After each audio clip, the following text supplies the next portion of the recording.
Right fellas, welcome back and a very happy new year to you all. Yeah, first one of 2021, which is mad. I can't believe how fast last year actually went. When you actually sit and think about it, like, you kind of blinked and it was gone. I know lockdown seemed to drag forever, but yeah, it's mad. 2021, and hopefully it'll be a better one. So yeah, past couple of weeks, everything's been a little bit up in the air with the garage at the minute because I'm having a bit of a tidy up. So if anyone doesn't know, I've got another garage around the back of my house where I used to keep one of my minis until I built this garage last year. Not last year, the year after. I keep forgetting I'm in 2021. Anyway, so I'm having a bit of a jiggle around. My van is currently loaded with loads of stuff out of this garage which I don't need in here anymore. I'm going to put in that garage because my Mayfair's in there and I don't really need a lot of space in that garage. I want to try and maximise what I'm doing in here. Also, you may or may not be able to see on that camera, I've ripped my floor up. So I've been having a nightmare with this garage door, and I use the garage door company. So if anyone's going to use the garage door company, think twice. So basically, that garage door cost me £2.5 grand, and it is leaking water in on the bottom right hand corner.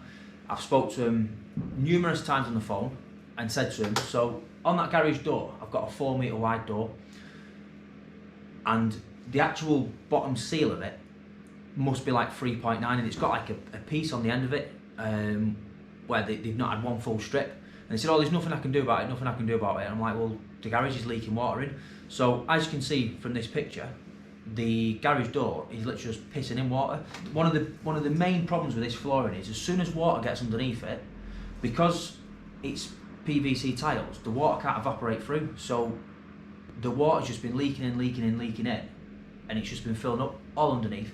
So literally, I went to the back of my minivan the other week, and went in and I thought, what's that squelching noise? And I pulled the tile up and it was all like soaking wet underneath. So I thought, right, I can't be having this. So shoved the minis out, ripped the whole floor up, and I've had 2 dehumidifiers running in here for the past couple of days, and it has dried the place out nicely. So I've got this week some lads coming putting me another drain in front of the garage, because the garage door company ain't doing anything about it. So I'm just going to take matters into my own hands and sort it out. So anyway, I'm going massively off topic. So I'm going to finish off the van today. So I've got some engine breathers to do.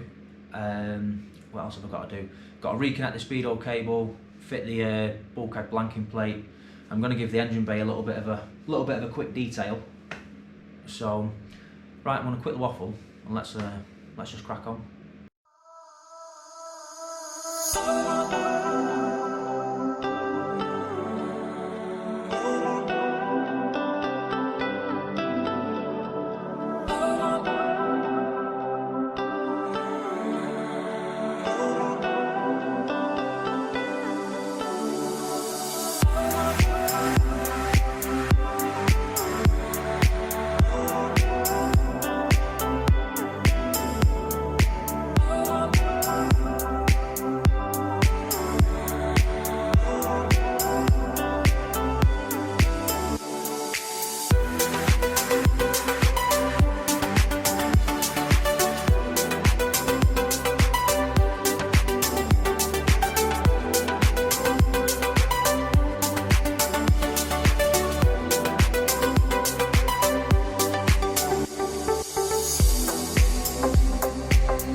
okay, so now all the engine breathers are fitted and everything's tidied up underneath the engine bay, I'm going to give it a quick wash.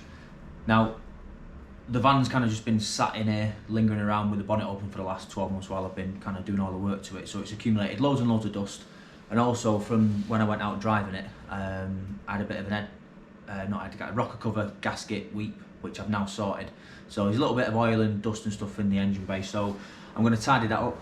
Before I get into any of this, the way I clean the engine bay may not necessarily be the right way, but it's always worked for me, never had a problem, never had a car break from doing it this way, so I'm going to continue to do it this way until probably I break something, but I don't know. Anyway, the products that I'm going to use, because I know probably some people will ask, is I'm going to use just some regular car shampoo in a bucket with various different kind of cleaning implements to get all in out the nooks and crannies where I need to go, where I can't necessarily get without them.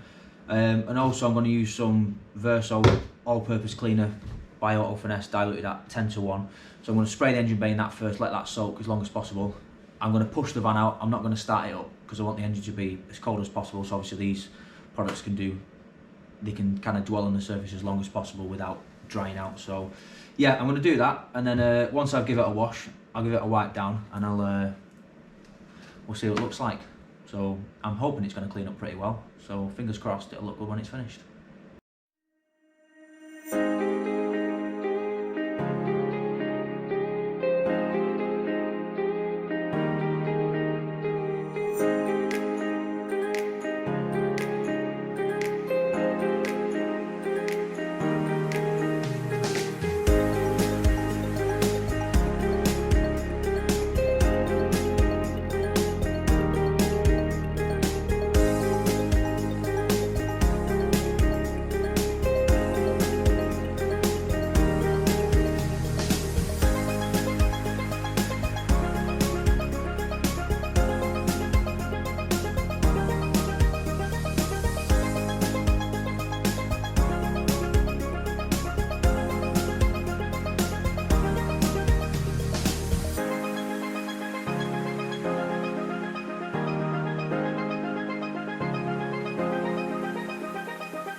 Right, okay, so I've had that running for about 20 minutes, and as you can see, everything's nicely dried out.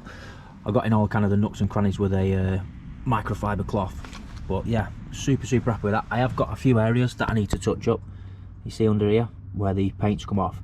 Now, what I did there was I painted the actual mounting bit where the gasket goes, so the water had got between. I'd since took this thermostat housing off, scraped the paint off, and obviously that's why this is peeling off here, so I've got that bit to do, and I've also got a tiny little bit to touch in there. The beauty with this as well is, because this is relatively fresh paint on the engine, it'll all blend in nicely, so yeah, I'm going to touch those bits in, but apart from that, I say it's absolutely mint. All I've got to do is just fit the horn, and then we are good to go. So I'm going to get a bit of detailing now and give it a quick wipe down.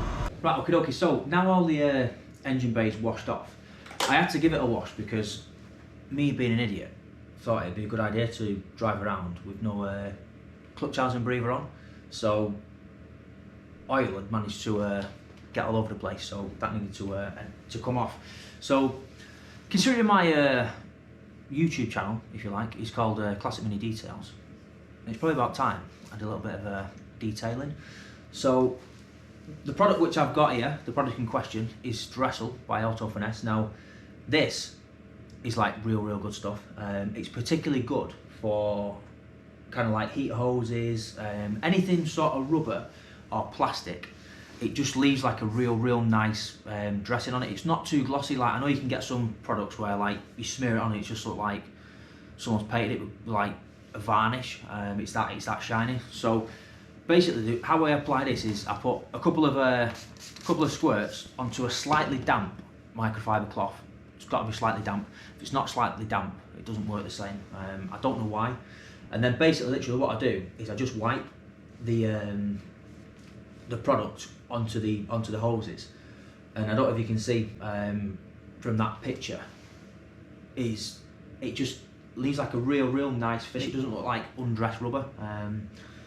Kind of looks like a little bit like tyre shine, but it's not too glossy. So another top tip as well, which I'll show you for this airbox as well. So a top tip for this airbox as well, before I start wiping all these hoses down, is this plastic airbox is notoriously bad, or they're notoriously bad for like being scratched, and they don't particularly look the best. The reason I didn't replace it is I want it to kind of look a little bit standard. I know it's not the standard airbox for a van, but it's a standard airbox for this engine, so I wanted to keep it that way. Anyway, so basically what you do, if you just spray it on like that, and when it goes to like, as soon as you get enough on it, it starts to look like someone spilled milk on it, leave it like that. The longer you can leave that as it is, the better, because it seems to like soak into the plastic. So I'm going to leave that as long as possible, crack on with the rest of it, and I'll show you the finished product once I wipe it off and give everything a bit of a quick detail in here. Freezing here tonight, isn't it? Let's crack on.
How good does that look?